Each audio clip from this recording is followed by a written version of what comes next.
We created a long and narrow gastric pouch, and then we did jejunojejunostomy anastomosis between gastric pouch and biliopancreatic limb 120 cm from treats ligament. Enterotomy was done about 8 cm from jejunojejunostomy anastomosis. Then we counted 70 cm of alimentary limb in a counterclockwise direction to do side-to-side anastomosis with biliopancreatic limb.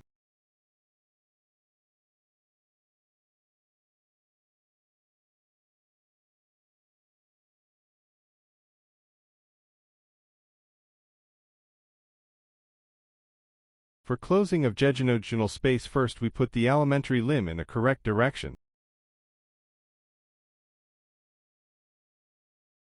Then we start closing the space from bottom to top with non-absorbable running sutures like 2,0 prolin that we used.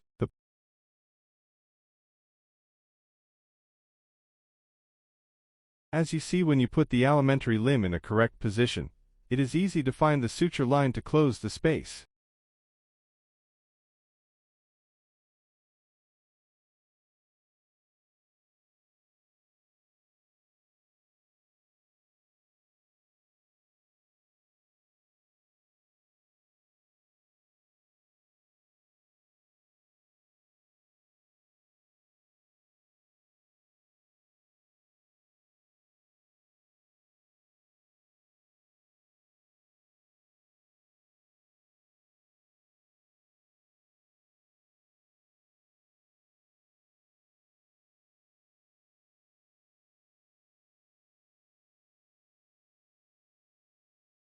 There are 2 points that we use for closing of jejunojejunostomy space. For better exposure, we don't cut the biliopancreatic limb before closing the space, and the second point is that at the end of closing we suture the seromuscular layer of intestine to the mesentery.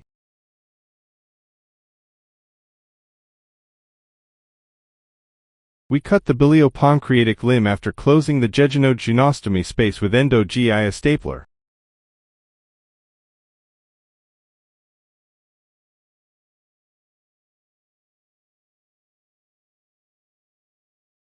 For Petersen space closing, first we tilt up the right side of bed to better exposure.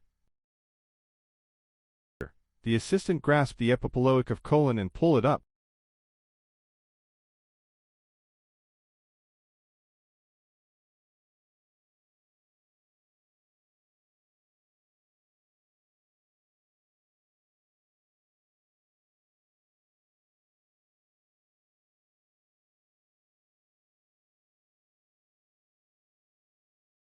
Then we close the space with non-absorbable running sutures from bottom to top. Make sure that the sutures not too deep to damage the vessels, and not to lose that tear during closing.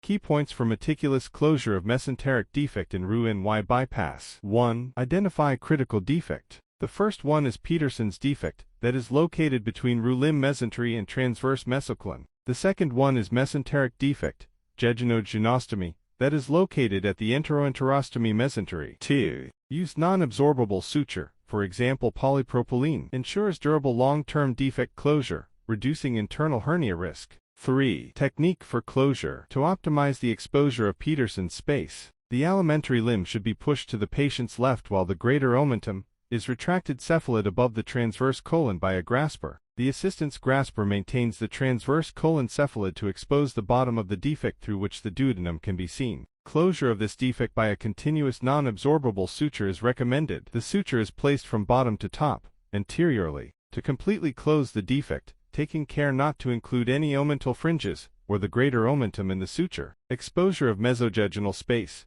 located at the foot of the alimentary limb, in double loop technique, is facilitated if you don't transect the biliopancreatic limb before closing defect. It is important to make sure that the defect is free of any intestinal loop before starting to close it. The defect is closed in the same manner as Petersen's space between the alimentary loop mesentery and the biliary limb mesentery. The suture placed into the mesentery must be superficial, taking the peritoneum only and directed parallel to the path of the vessels. To avoid vascular injury or creation of a hematoma, the last stitch should be placed on the small bite bowel serosa to ensure greater strength. 4. Post-closure verification. Inspect for gaps or loose sutures. Ensure no bowel twisting or ischemia near suture lines.